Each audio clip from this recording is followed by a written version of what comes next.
sometimes get stuck in negative emotions?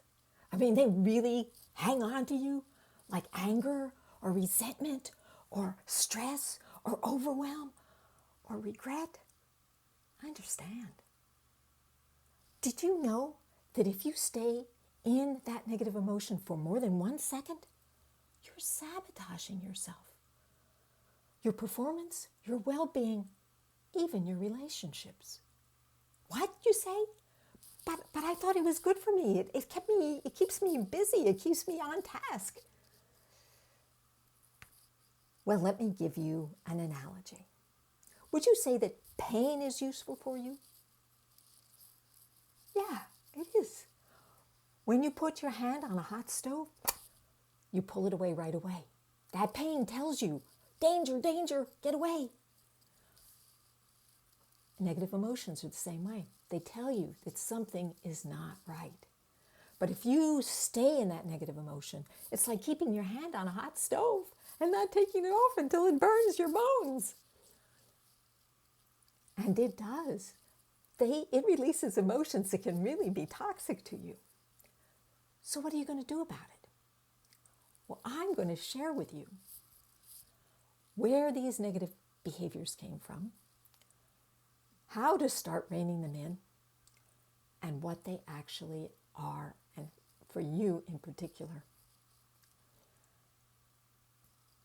They came from your early childhood, when you were dependent upon other people and you needed to take care of yourself.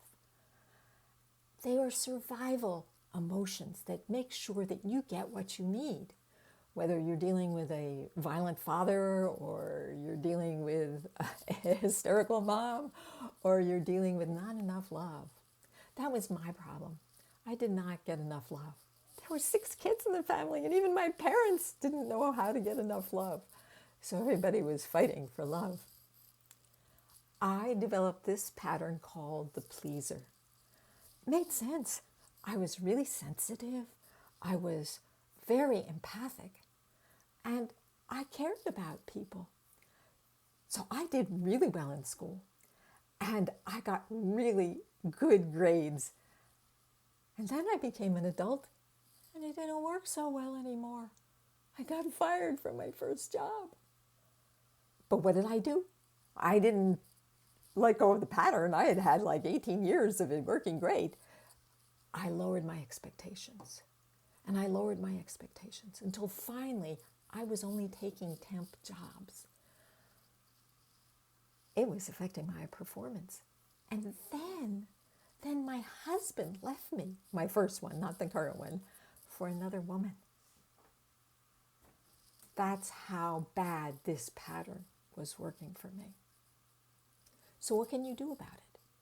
They seem to be everywhere. They happen all the time. How do you rein them in? How do you rein in anger? Positive intelligence gives us some ideas. They tell us that these negative emotions arise in the survival part of the brain. They're automatic, they're instinctive, they're on autopilot, they're reactive. They're not the good place to find a solution to your problems. You want to strengthen another part of your brain, the sage brain. This is the wise, the higher self, creative, loving, empathic. And how can you do that? You can do that by regularly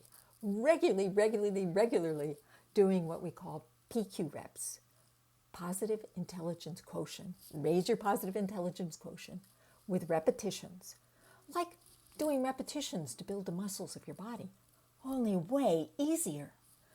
You can start very simply. Let me give you an example. I want you to take a few deep breaths. Paying attention to the sound of your breath.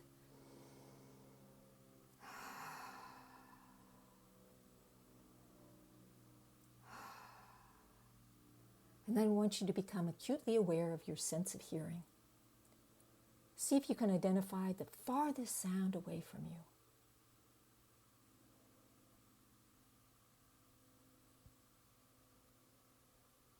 And then Focus on the sensation, the hearing that is the closest to you, the sound that's closest to you.